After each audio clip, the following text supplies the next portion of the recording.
But when you actually look at the sheer numbers, it's close to 20,000 airplanes that fly in. It's over 40,000 people that are camping, either under the wing or in a campground. It's 860 some exhibitors that are on the grounds, showing you new products, displaying airplanes, selling stuff. It's different.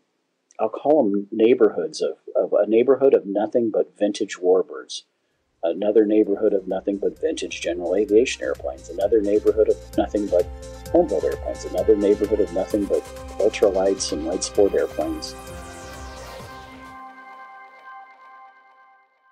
Hello, and thank you for joining us for episode 69 of the Aviation News Talk podcast for a Newsmakers edition, where we talk to people who are making the news.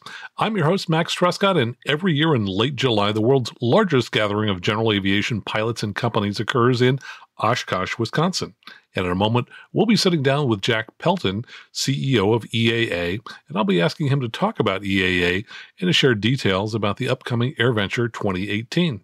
But first, if you're new to the show, we have a weekly show that shares pilot safety tips and general aviation news and helps connect you as part of a broader community that's championing general aviation around the world. Last week, we talked about 10 things to know about takeoff engine failures and what the FAA calls the impossible turn back to the runway. If you missed it, please check out episode 68. But today is one of our Newsmakers editions, where we interview movers and shakers in the aviation industry. And make sure you listen to the very end of this show for some bonus conversation. And after the show, if you find yourself wanting a little more content, go out to our Patreon site at aviationnewstalk.com/awesome, click on posts, and there you can read free stories that I've posted during the week between episodes. And if you like what you see, you can sign up to donate a few dollars a month, and then you'll get a few email notifications each week whenever I post a new story. That's out at aviationnewstalk.com/awesome. Earlier today, I sat down with Jack Pelton, and here's that conversation. Now let me tell you a little bit about Jack. He's the chairman of the board and CEO of EAA, the Experimental Aircraft Association, and he's the former CEO of Cessna Aircraft Company. Before that, Jack was Cessna's Senior VP of Engineering. And while at Cessna, he was an active advocate for GA, often meeting with members of Congress about general aviation issues. Today, that work still continues for Jack and his staff, as GA advocacy is just one of many facets of the Experimental Aircraft Association. Jack is, of course, an aircraft owner, and here's a little insider information. He also likes posting pictures of his grandkids on Facebook.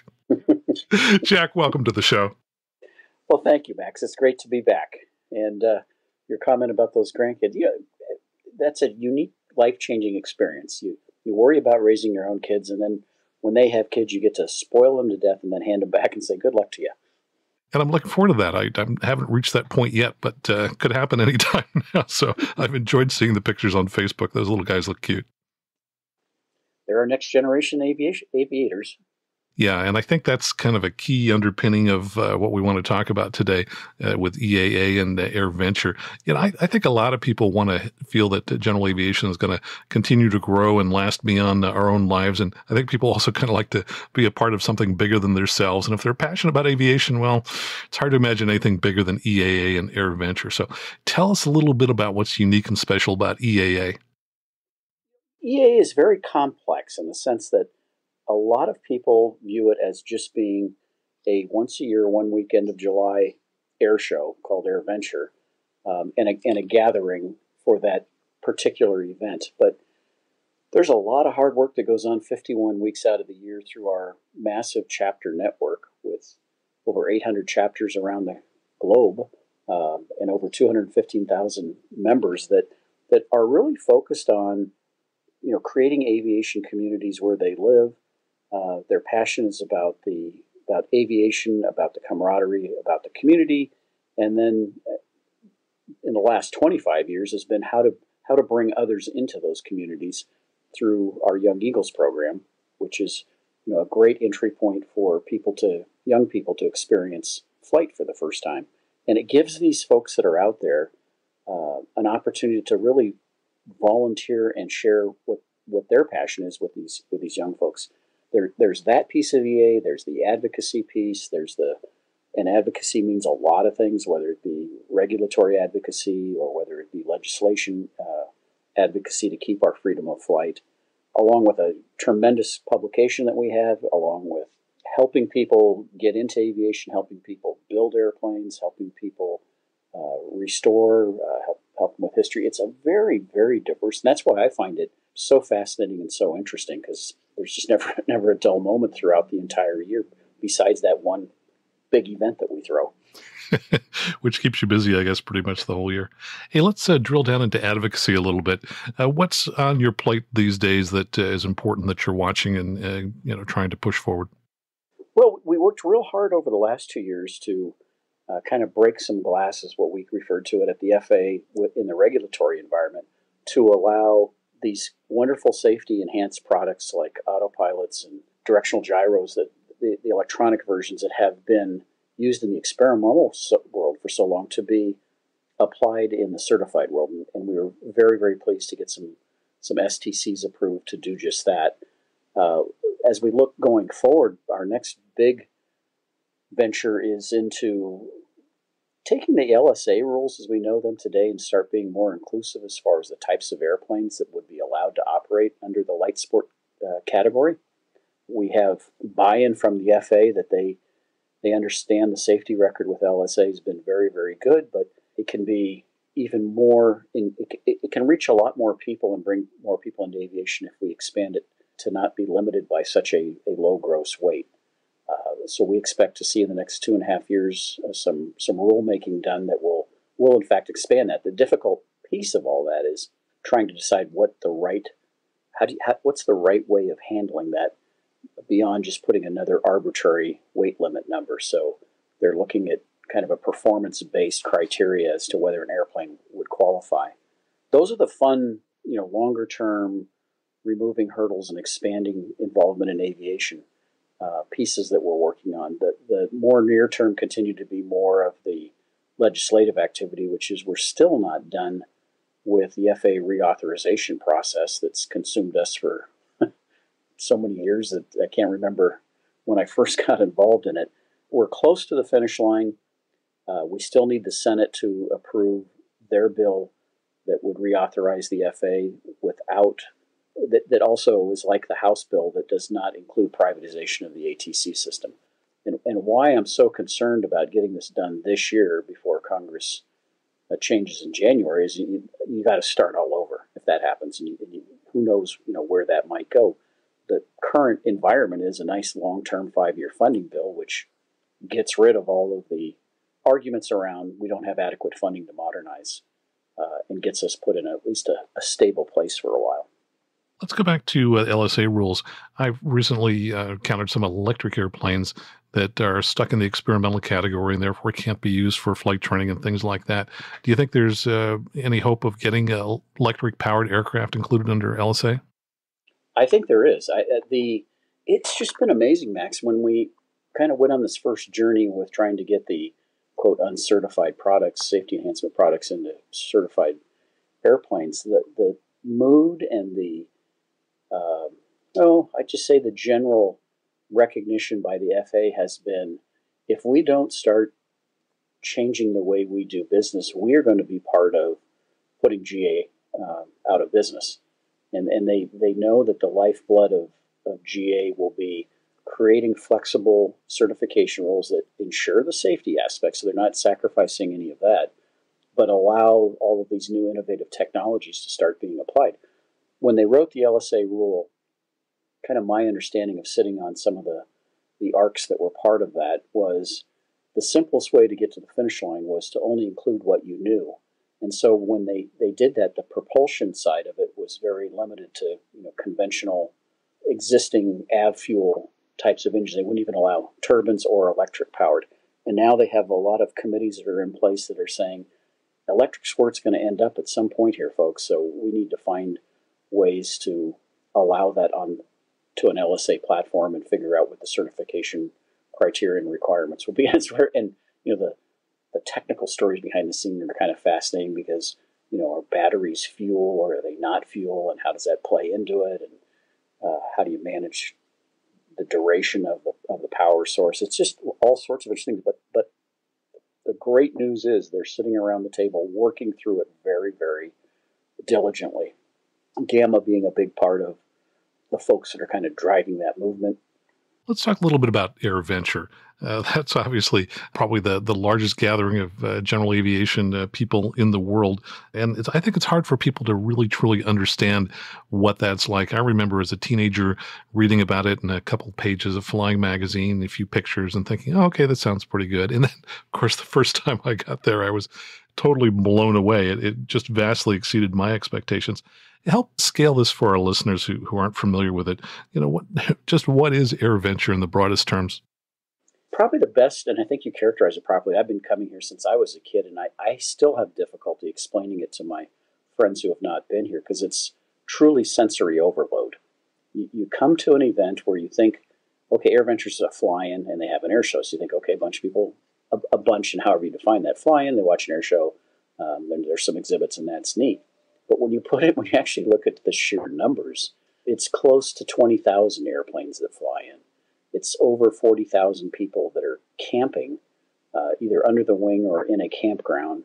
It's 860 some exhibitors that are on the grounds, showing you new products, displaying airplanes, selling stuff. Almost all, 80% of it, all aviation related. The other 20 being kind of support of aviation. It's different. I'll call them neighborhoods of a neighborhood of nothing but vintage warbirds, another neighborhood of nothing but vintage general aviation airplanes, another neighborhood of nothing but home-built airplanes, another neighborhood of nothing but ultralights and light sport airplanes. And it's unbelievable, the vastness and just what all is here and the diversity of all of the different things that are here, along with a museum, along with an area for kids called KidVenture that has them doing hands-on projects related to aviation, like building a rib or learning how brakes work on an airplane. So, and then there's over 1,000 forums, which are going on simultaneously to have on a variety of lecture topics, everything from maintaining your airplane to learning to fly to how to weld, how to interpret weather, and next to those hands-on forums where you actually can go do those things. It is absolutely overwhelming. It's massive in size. Just the vintage general aviation parking area is a mile long. That gives you an idea of size and complexity. Then at 2:30 every day, everybody grabs a chair out the flight line and watches a world-class air show that has everything from Red Bull competitive type aerobatic pilots to military airplanes of the current Air Force to vintage planes to skywriting to you name it. So it's just really, truly a sensory overload in one location for 1 week. What I find really remarkable is the number of people and how they're spread over such a large area that it doesn't really feel crowded. Tell us about some of those numbers. It doesn't. When you look at our week-long attendance, 560,000 people came through here last year during that week.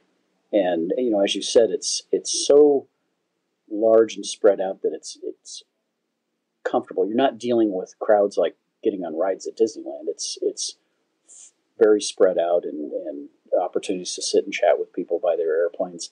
But the other unique piece of AirVenture that I don't know how you duplicate it and how it has continued for as many years as it has, but there was a culture in the early days of making sure that the grounds were clean and that people respected each other and kept the environment safe, and that Paul Pulverizzi, the founder, was very adamant about. And I still hear that today, that if you camp out and you put your phone on a public charger, you can be assured when you come back the phone will be there.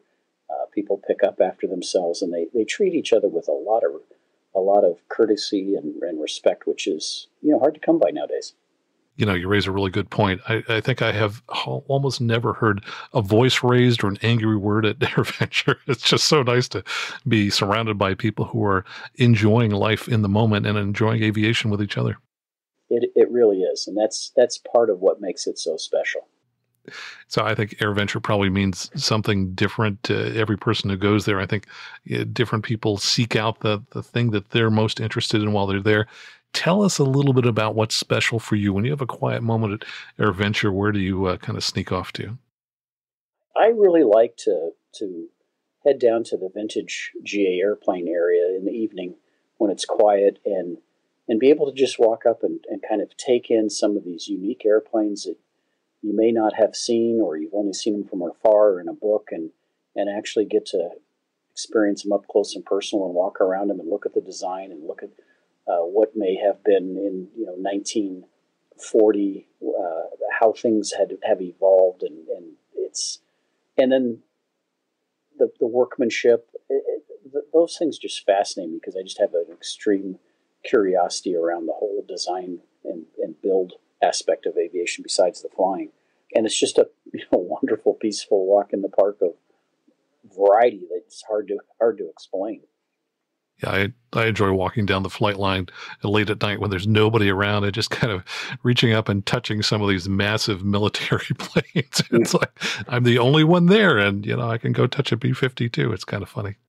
And the other fun part is because after it's over, we always end up sharing stories of who you meet during some of those walks and those questions, where somebody may be sitting in a chair under their plane just enjoying the sunset, and you say hello, and everybody seems to have just a unique story, or whether it be about themselves or the airplane or how they got there or what their involvement is with aviation, and those are sometimes just absolutely priceless.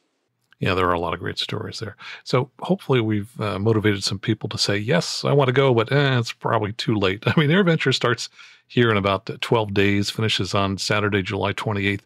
Realistically, is it too late to buy tickets and find housing and go to AirVenture if you decide right now to do it? It is not. It's very accessible. You can purchase your tickets online today when you go to EAA.org. There's a tab on the homepage called AirVenture, and that when you click on that, it opens up and tells you all of the things you need to do about planning your visit. As I mentioned, the tickets are online through Extreme Tix, so you can secure those and get out of having to stand in line when you get here. It also points you to the various housing options that are out there, whether it be camping, which we have.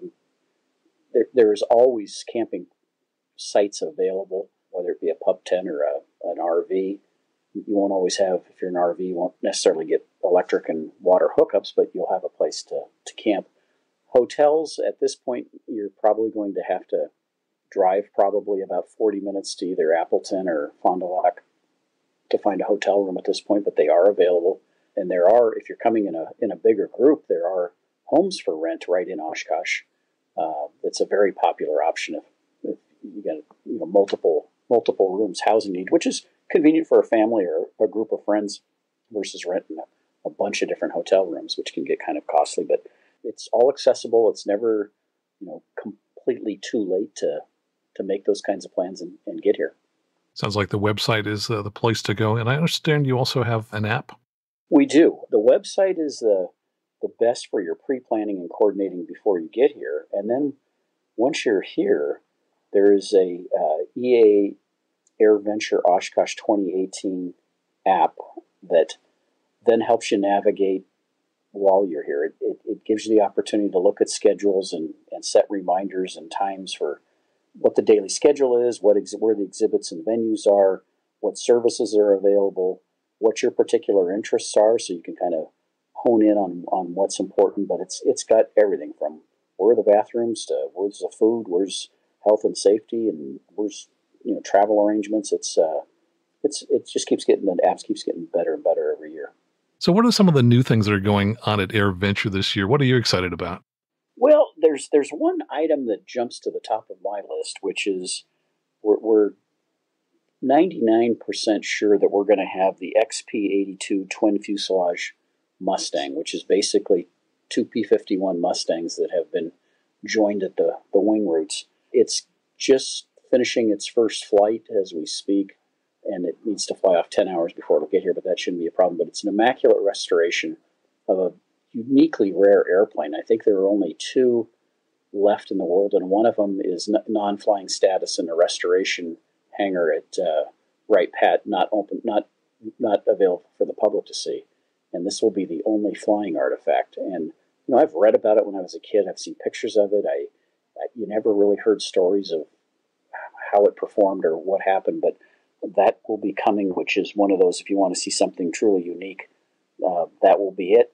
We do have a lot of other very interesting themes throughout the week, celebrating the 100th anniversary of the Royal Air Force, which, as Max, as you and I talked about, what would be the unique things you want to see? I've seen Spitfires, I've seen Typhoons, and some of the World War II warbirds at various air shows over my lifetime. But we're going to have some of the oldest flying jets out of the Royal Air Force inventory, the Vampire and the Gloucester Meteor, who both those airplanes will be flying in the show here. And I have not seen those fly, so that will be very, very interesting. We have another day scheduled. Last year we had Bomber Day. This year we have a theme around tankers, because it's another unique part of the military inventory, and the stories that go with it are unique as to how crucial and important they are to any deployments that occur. And there will be a variety of tankers through the history of the Air Force, along with the 70th anniversary of the Air Force Reserve, which many of those reserve units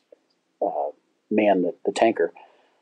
We're bringing back something that's always been an interesting crowd favorite, which is, we title it the 1 Week Wonder, but it's the kicking off on Monday of AirVenture, taking a Vans RV-12 and having a group, anybody that's there can get involved in the process of actually building this airplane and trying to complete it by the following Sunday. We did that, it's been 4 years ago, with a Zenith product and got it done. And here we go again. And it's one of those venues where you watch this and you think, how in the world are they going to build an airplane in a week?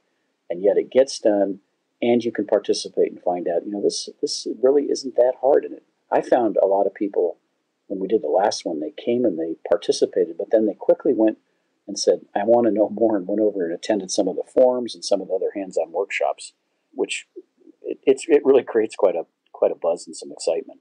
I'm excited just listening. I wasn't there in 2014. Of course, a couple things come to mind. If you have 10,000 different people who pull a rivet, how do you assure quality control?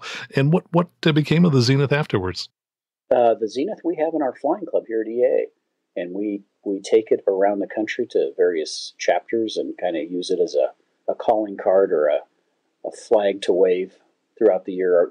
We hadn't planned on hanging on to it this long, but we have. I think everybody's just gotten too attached to it. We'll do the same with this one for the first year, and then we'll probably donate it to a flying club. The process of ensuring that it's the right high quality product is that the company Vans that supplies the kits is bringing a team that will be there 24/7 with these builders who know intimately the airplane in and out, and we will also provide tech counselors who have oversought and inspected the builds of other people's RV airplanes. So it's got a lot of eyeballs, probably more so than if you were to just build your own without that kind of expertise standing at your shoulder. And the tasks are broken down to where there's a lot of tasks that can be accomplished easily, like pulling a rivet. What they do is they take a person and they have a bench and they teach them how to pull the rivet before they actually go over to the airplane and pull the rivet. And it all works out. That's great. Well, speaking of Vans, I understand there's something special going on at AirVenture to celebrate for Vans. There is, and it's part of I share the story because I think it's having come out of the certified world. This home building movement's been really interesting. 65 years ago when Paul Podresny helped facilitate to get the regulatory environment to accept somebody to build their own design and build their own airplane from just a bunch of scratch built parts, has evolved to now where you have very sophisticated, well-engineered designs that are in kits, which Vans is one of the manufacturers of these really well-engineered airplanes. And they have just completed this year, the 10,000th kit has been built and flown. And why I like to tell the story is, if you look at the last couple of years, on the FAA registry, there's been more home builds on an annual basis registered than there have been from the entire Part 23 light aircraft certified world set between Cessna, Beech, Cirrus, Aviation. Put all those together, they're putting about 800 airplanes out a year, and the FAA is registering about 1,000 of these experimental amateur-built airplanes that are really, truly well-designed and organized kits that most owners are building 51, or by law are building 51% of them. So it's interesting to see where this movement's gone and how critical and important it has been to help support general aviation by having creating these numbers that allow FBOs to be pumping fuel and mechanics to be working on airplanes. And Van certainly is leading the way with a beautifully designed kit. Yes, it really is remarkable that we've got more home-built aircraft being added to the registry each year than certificated aircraft. I would never have imagined that would happen, but it just shows how much of the innovation is occurring in that part of the space. Hey, let's talk about the weekend-long job fair. I had never heard of that before. Is that new, and what's that all about? We pioneered it a little bit last year, but it is partnership with the economic development people here in Oshkosh area to try to use, since there are so many aviation companies here, right, the 800 plus exhibitors, to find a mechanism or facility to get those companies that are looking for people to advertise and have potential job applicants visit them and turn in applications. And we just feel there's a need and also kind of a responsibility on our part to help, again, encourage people to get into aviation. So that's kind of taking on a life of its own this year, and we hope to continue to grow it in the coming years. What a great idea. You can show up at Oshkosh to have fun and walk away with a job in aviation. I imagine a lot of people would like to transition from what they're doing now to working in aviation. Well, and that's another, later in the end of the week, or I think it's on Thursday, we're going to hold a forum specifically about, and we actually have the FAA administrator participating in the panel, to talk about like industries and how, if you are really interested in aviation, but you happen to be in a different industry or segment, as to how that transition is really within reach. You don't have to have grown up as an aeronautical engineer to get a job in aviation. You could be a great marketer, a great accountant, a great, any discipline that happens to be your career choice, and find a way to marry it into an aviation company, besides the classic engineers and pilots and those kinds of things. Yeah, there are certainly worse things than having jobs in aviation. I guess you and I have both discovered it's a lot of fun. It can be highly addictive. Definitely. Tell me about the 100th anniversary of the end of World War I. It's kind of like how we're losing our World War II veterans. It's almost gotten to be where I think a lot of people have forgotten about World War I and aviation's involvement in World War I and how it helped to develop aircraft down the road. So this year there is a celebration to the 100th anniversary of the end of World War I, and we have a nice lineup, although it's a handful of some very unique, authentic restorations or replicas of World War I aircraft. Kermit Weeks, who has a pretty famous collection in Florida, is bringing, I believe, 4 aircraft, and there's another couple individuals out there that are bringing some more. And you can see and they're going to fly, which even makes it more interesting. To be able to walk around here and start with the World War I, and you can then see where we have come today, is going to be, I think, a fun experience for people. Yeah, when I think of World War I aircraft, I think of aircraft that are probably pretty fragile. I gather they're not going to fly them from Florida up to AirVenture? No, they're all, matter of fact, I think they start arriving Friday of this week and will be reassembled. And, to your point, they're fragile. The handling characteristics certainly aren't great. They need a nice calm day to fly, and then of course they have some pretty unique engines that are very rare, and so that's always something to kind of keep an eye on. But even when they do, the ones that don't fly, that just do static run-ups with some of these rotary engines where the cylinders rotate around the crank, is a design that you just kind of watch in awe and says, how'd they do that? So let's talk about some of the greatest returning hits, some of the things that you've done kind of year in, year out. What are some of those things that people will see at AirVenture again? We've established some new kind of beachfronts that we're very proud of. One of them is our Pilot Proficiency Center, which has now become kind of a mainstay in the main plaza area, where we have about 30 simulators with CFIs and some predefined scenarios where individuals can come in and sharpen their IFR and VFR skills through the use of simulation and having a professional there with you. So that, and why we're doing that is we think one of the other things that's important for EAA to promote is proficiency, to make sure that our hobby, interest, recreational activity remains safe, and that the statistics from a safety standpoint continue to improve. And one of the ways to do that is to introduce the concept of how do you stay proficient when you may not be flying as much as you would like. So that's going to be continue to be a biggie. We have the seaplane base, which is not on the main grounds, and a lot of people have come to AirVenture for 30 years and have never been out to the seaplane base. We have bus transportation going out there, and it is a really tranquil place on Lake Winnebago to go out and see some seaplanes. And actually, I kind of call it the time to take a break and get out of the magnitude of the whole AirVenture site and go enjoy some time on the lake, which is fun. I have great memories of coming here from California as an older teen with my dad and sitting out at the lake and just having nice conversations, enjoying watching seaplanes taking off. We always have a day to honor and salute our veterans, and we have an honor flight with Vietnam vets. They'll be coming in on Friday night. Also on the Saturday, we have a veterans parade through the grounds, which is always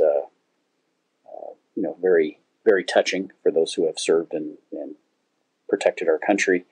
We have another new area. When we talk about all the I call them conventional, whether it be warbirds or vintage and home builds, but an innovation area that's really starting to pick up with the kind of the transition from quadcopters to the mass appeal of Amazons and Ubers, who are all trying to make vehicles that can carry people, but at some point become autonomous. And you're going to see a lot more of that here this year with a couple flying car development programs, another flying person VTOL that will probably migrate to an autonomous version at some point, and you'll actually see a press release on, I think it's July 13th about that. So I can't say a whole lot about it. But that whole innovations area is going to be the incubator of where is the future of aviation. That's the one where we should be getting some traction, Max, around the electric power plants and the LSAs that are going to be powered differently,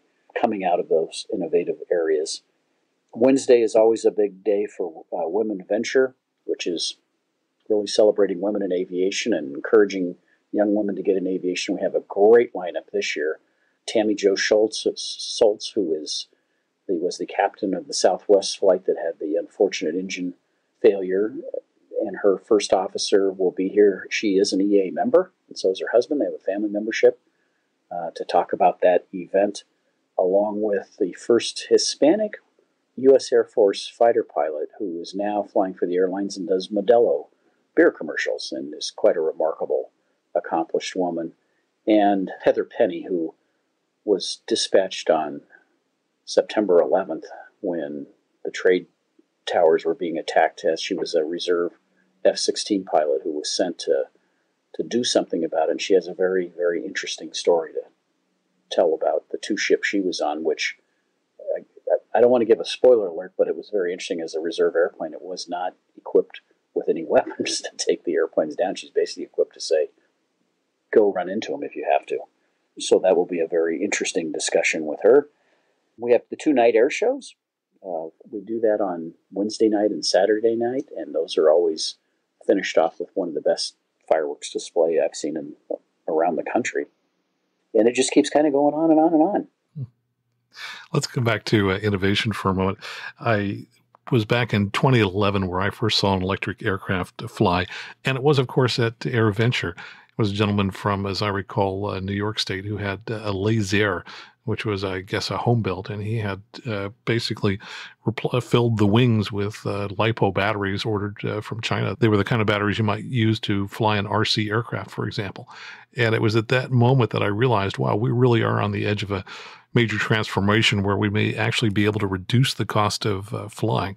So I think it's interesting that now you roll forward to 7 years later, you read articles every day about different aircraft companies, large and small, that are looking to put electric power plants in their aircraft. So I think it's fascinating that you've got that focus on innovation there, and so much of it actually starts at AirVenture. It does. And one of the I think it's Friday evening in Theater in the Woods, we kind of have it's not a catchy title, and I'm not even sure it captures it completely, but Imagination in Aviation, a salute to home building. One of the panelists is going to be, I call him a YouTube sensation, but he's a young, very, very bright guy that has built an airplane that he actually has flown, and he captures it in YouTube, out of styrofoam using the same the electric engines and batteries that you use for radio-controlled airplanes, and he has built a biplane that actually flies, and he will fly it here one of the evenings. Holy cow. So you're telling me this guy flies a styrofoam airplane?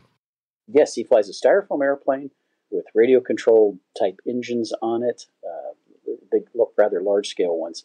But that's even where he gets one-upped. And this is just this guy that's done this in his basement and captured the whole building, testing, developing, flying in this grass field, and showing the journey. And when you watch it, you just think, he's showing you something that you can actually do, and it looks relatively well thought out and safe. But on that panel with him is going to be the developer of what is called the Bally Bomber, which is a gentleman who took a B-17 radio-controlled but plans, scaled it up to, forget what the size of it is, but it's a manned flying B-17. He sits basically in the cockpit with his head sticking out the top of it. I want to say it's not half scale, probably third scale, with 4 radio-controlled power plant engines on it, and flies the thing. It's another one it's a beautiful, beautiful looking mini B-17, but flown by a guy on 3 radio-controlled airplane engines. Wow. Got to see that. I was just thinking over the last, seems like 7-8 years, the rate of innovation in aviation seems to really have been accelerating. I mean, I think back to the 70s, 80s, early 90s, and it just seemed like general aviation was, not a lot of innovation. Airplanes kind of looked fairly similar from year to year. And I was thinking what EA is helping to do to accelerate things with the Founders Innovation Prize. One of the first winners is based out here in Silicon Valley, and gentlemen I know. Can you tell us about that? Because I think this is really very exciting. Again, we've been working really hard on trying to address the based on Pareto of data, the issues that are affecting general aviation safety. And for a while, it was flight into terrain. Then there was the weather issues, and there's been an ongoing trend that just fundamental loss of control is number one for general aviation accidents. That's basically stall, spin, and the pattern, and some of those kinds of events.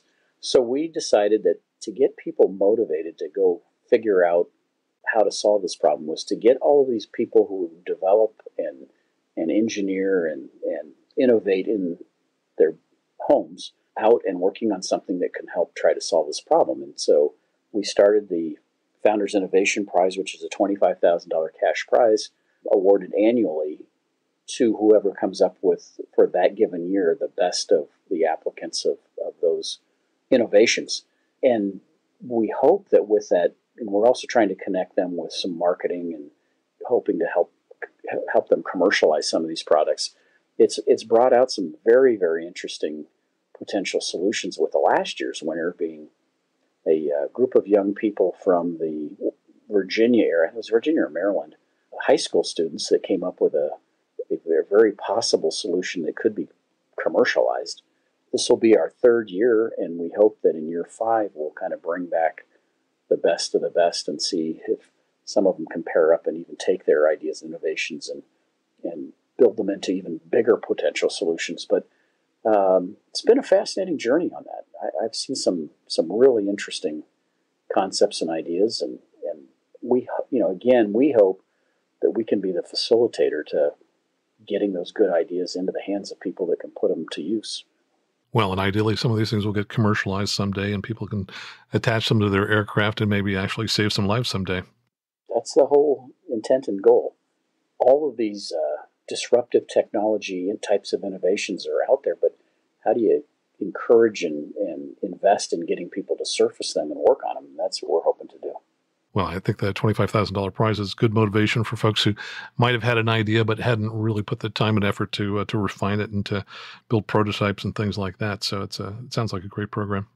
Yeah, and one of the things, Max, as we go forward with it is we want to start building that, I'll call it the back end piece of it, where we can have some funds from an incubator standpoint to help these folks with really taking their ideas to the next level, with bringing in potential investors to marry up with them, to help them with developing their business cases, and just working through some of those pieces that are, the very smart and motivated people might not have the necessary skills and expertise in those other facets besides the innovation itself. Well, in terms of moving people on to the kind of the next step as you're doing with that, what about young eagles? Obviously, you've flown more than 1 million young eagles. How are you looking at taking next steps to get these people more actively involved in aviation after their first flight? That's been a probably one of my biggest challenges and concerns, and feel where we need to double down on is the Young Eagle program over the last 25 years has flown 2 million young individuals. After the flight, what we have for them essentially is, thanks to Sporty's Pilot Supply, they provide electronic ground school that they all can have access to free of charge, which is save them like $300 and not having to buy it themselves. But really, that only helps you if you're 15 years old and above, not the 8 to 15-year-olds, because you can't take flying lessons prior to that. So we are engaging in some new programs and ways to try to hopefully keep the 8 to 15-year-olds engaged in thinking about that opportunity of learning to fly when they're 15. And next summer, we're going to have camps that's focused on 14-year-olds, because at 14 you can actually solo a glider, and we're gonna take a week-long camp and give scholarships to 14-year-olds to come out and solo them in a glider to keep that flame lit. And then from a membership standpoint, this year we're going to be introducing during AirVenture as a member discounted access to a very low-cost flight simulator that you can run on your PC at home.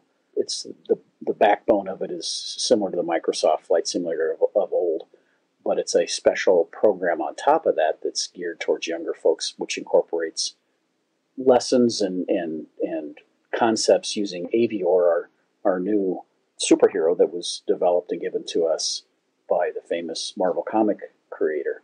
And so just, again, trying to get into where these kids live and where they're spending their time is, I think, our next great challenge and what we're working on. We're also, next summer, going to have a radio-controlled airplane camp to help kids learn how to understand and fly remote-control airplanes, again, to try to keep them with their eyes to the sky until they are old enough to take flying lessons. So for anyone who's listening right now, I'm sure they're passionate about aviation and they're scattered around the U.S. as well as around the world. What suggestions would you make to someone as to how they can, at their home airport, help develop the next generation of future pilots? Well, we certainly encourage through our chapter network is, one, for people to get involved with their local EAA chapter or start their own. And we're a mechanism to help them with those kinds of programs free of charge. So we've got a lot of off-the-shelf kinds of things that kids can do that's hands-on and very low cost, that teaches them basically different various STEM functions, but learning about how airplanes fly, the mentorship of the Young Eagle rides along with it that you out there can provide for these young folks, and just, again, trying to keep the aviation bug in their forefront of what they do in their daily lives. And it's so difficult because kids have distractions beyond belief now with, I call it the 3-minute, instant gratification that we're now getting with cell phones and iPads and YouTube and everything else. Plus, it's compounded by the difficulty of kids can't just roam around like they did when I was a kid, where you just got on your bicycle and went and hung out at the airport or whatever your interest level was. So we have to take it upon ourselves that if we have that passion and it was important to us, whatever spark got us interested, is we've got to pass that on. We've got to find a way to make it a point of being that person that will help spread that to the current young generation that's out there. Yeah, no question. I think it's incumbent upon all of us as pilots to help replace ourselves and find the next generation that's going to become pilots. So I'm sure people who are not familiar with EAA and AirVenture are kind of curious. How do you put on this massive event that attracts 500,000 people? What are some of the keys to making that work? Max, what I learned when I came on board to help with this is, and did not understand or appreciate until I was kind of what I call inside the ropes, is this is probably one of the single largest and most integrated volunteerism programs in the entire country. We have over 5,000 volunteers that show up literally months ahead of time to help prepare the site, to do all of the logistics, to park the cars, to park airplanes, to set up booths. It's remarkable. It's something I have never experienced now up close and personal, with generations of families that come here either for the week or longer, and this has become part of their life and the friendships that they've created. But, it's 5,000 that week that just to get the event off. But then there's a multiplier, because out of the 800 chapters that we have that have flown those 2 million young eagles, there's another 5,000 that are just pilots that are flying, a year-round young eagles, and another 7,000 that are the ground support to those young eagle rallies. So EA, while it's a member organization and people pay to be a part of the organization, they on their own are doing volunteerism at a level I just at times can't comprehend. It's just sheer magic. And certainly a lot of volunteers come in ahead of time to prepare for AirVenture. Tell me about people who kind of show up on the spot and then decide, hey, I'd kind of like to help out while I'm here for a few days. We do have a volunteer center that when you arrive, if after you spent your first day and say, this is really neat, and I want to help out, participate, where you can sign up and be assigned based on what you would like to participate in and become a volunteer on the spot, if you will. And certainly that ends up leading into what I think becomes an attraction and camaraderie that says, well, next time you come back, you want to volunteer. So there's always something for people to help out and participate in. And it's, it's not taxing. It's just what makes it all, it's kind of the gears in the engine that make this whole thing run. Yeah, I think people come for the airplanes, but then after a while they realize it's really the personal connections that they make with people that kind of brings them back year after year. It really is. That was one of the things Paul always talked about. And you hear that and you say, "Oh, that sounds kind of hard to believe that's true." But then when you actually start meeting some of these people and talking to I was down in Florida at Sun and Fun, and the people that live in that area were all gathering up, saying, "Okay, what day are you arriving at Oshkosh? And I'll see you in the campground. Let's make sure we get positioned close to each other." And yet they don't interact daily, weekly, or monthly in their rest of their lives during the year. It's this friendship that's happened through helping out here. It's just amazing to see and watch and enjoy. Yeah, so not only do you have a lot of great connections with people there, but hey, you get to watch a pretty good air show too. You really do. So where would you suggest people go if they want to join EAA and help support your work? Well, there's a couple interesting places to go. I think right now what I would encourage people is if you're using Google as a search engine, there's a join.ea.org, which is running a special of a $10 discount on memberships. That's a savings. Now, our base membership is $40 a year, and with that $40 a year, it includes a monthly magazine, which we're very proud of our monthly magazine. It's got a lot of various segments of aviation that are covered every month with some great stories and some beautiful photographs and lots of other great content that also comes in a digital format, which has even expanded content as far as videos and different clicks on it. But, when you become a member, you get the discount into AirVenture, which helps pay for the $40 annual membership. And then there's a lot of member benefits. I mentioned that we're coming out with the software program for members at a very small incremental price. But we do have, as part of it, if you're a student and interested in designing, there's a software program called SolidWorks, which is one of the leading aviation digital CAD programs that's free of charge if you're an EA member. Just lots of museum access to over 300 museums around the country for free with your membership. So the $40 gets paid back pretty darn quick. And so I would encourage to take advantage of the discount that's going on now. And if it times out on you, you can go to ea.org, and membership is one of the first tabs on the top. Okay, great. And I'll include a link here in the show notes so people can go directly to the discount for becoming an EAA member. Tell us again where people go if they want to plan their trip to AirVenture. Planning your trip to AirVenture, if you go to ea.org, there will be a tab on the top of the screen that says AirVenture.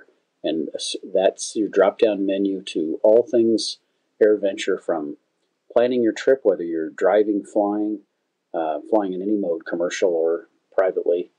Accommodations, the how to purchase tickets online. It has camping resources if you want to camp here. It has the full schedules for the week to give you some. You're picking and choosing what dates you want to be here. So it's a pretty all-inclusive drop-down menu that's just focused on AirVenture. And I'm looking at it right now. There's a plan your trip tab. And below that, it shows things like lodging, so people can find places to stay, information about camping, and all kinds of other maps and driving information and things like that. So that looks like makes it pretty easy for people who want to come in. So speaking of easy, I'm sure that it'll be a really easy week for you. You'll probably be getting lots of sleep. And it is probably the most exhausting yet the most rewarding week that I have every year. And tell me, what happens after that week? What after you guys get a couple of days of sleep? What's the next part of the process for EAA as they think about AirVenture 2019? It's interesting. It starts with a wind down party on Sunday night, and then you come in on Monday, and it's a mild form of depression because it's all over with and gone. And you've been working the show, so you then start thinking, what did I miss? As you're hearing stories of where you didn't visit, and then there's the city of these exhibits that gets built prior to the show immediately starts disappearing, and we go into literally within a couple weeks after it's over, we start doing our post AirVenture debriefs on what could we do better, what should we think about for next year, and then we get into before the month of August is over, a full couple days locked in a room, starting to brainstorm what are we going to do the following year as far as theme days, what do we want to ensure comes back next year. It's a very interesting process that we do it as quick as we can so we're fresh with what worked and what didn't work. And in that brainstorming, as we start researching anniversaries, if it's 100, like the RA 100th anniversary, or is it the 80th anniversary this year, which it is, of the North American T6. What are all of those things you can build features and attractions around? It's a lot of fun.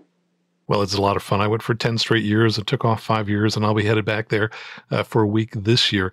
I absolutely love the AirVenture tagline, world's greatest aviation celebration. And I can't wait to see you there in another 2 weeks or so. Thanks so much for all you do to bring this wonderful EAA event to the world. Well, thank you, Max. And it's great to be on your show again. We'll see you soon. Thanks. All right.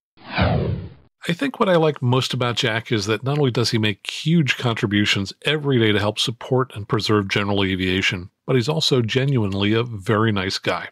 So if you happen to be going to AirVenture and you run into Jack somewhere on the grounds, take a moment to say hello and thank him for all he and EAA are doing to support general aviation. And stick around to the very end of this show for some bonus conversation with Jack. Also, if you're not already an EAA member, now would be the perfect time to step up and do your part to support general aviation by joining EAA to help support their work. You'll find a link in the show notes to a pretty well hidden page where you can get $10 off your membership if you join EAA now. You'll also find links in the show notes to their AirVenture planning page and to the iPhone and Android apps that you can download onto your smartphone with all the information you could ever need about AirVenture 2018. By the way, I will be at AirVenture this year, and in next week's episode of Aviation News Talk, I'll tell you where you can find me at the show. And as regular listeners know, if you think that someday you might be buying a new or slightly used Cirrus, please contact me now so that I can help arrange a free demo flight for you if you're thinking about a new Cirrus, and also to help you understand the many factors, not all of which are obvious, in buying a new versus a slightly used Cirrus. I specialize in the Cirrus and work with people around the world. And finally, here's one thing I'd like to ask. Please take a moment to show your aviation friends how they can find the Aviation News Talk podcast. And if they're not familiar with what a podcast is, well, just send them to the Apple App Store or the Google Play Store to download our dedicated Aviation News Talk podcast apps for iOS and Android. Just this past week, we turned on the capability to deliver bonus content to those apps. And if you have the app, you're going to find it under the PDF tab. And to get the app, remember, just go out to the App Store for your phone and do a search for Aviation News Talk. And did I mention that the apps are free? So until next time, fly safely, have fun, and keep the blue side up.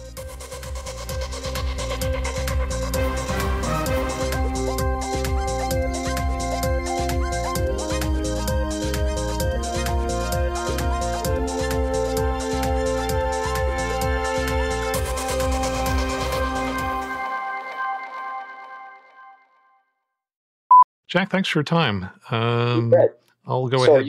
are you flying the Cirrus out, or are you coming out commercial?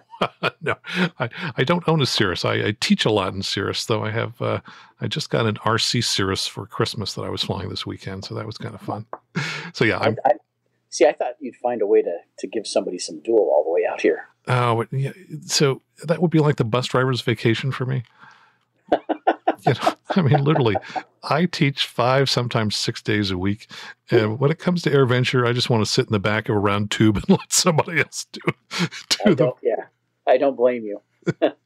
And plus, I really enjoy that the drive from Chicago up through Wisconsin. It's just lovely. I mean, the rolling hills, and kind of reminds me of northwestern Pennsylvania where I grew up. And it's beautiful. So I love that drive.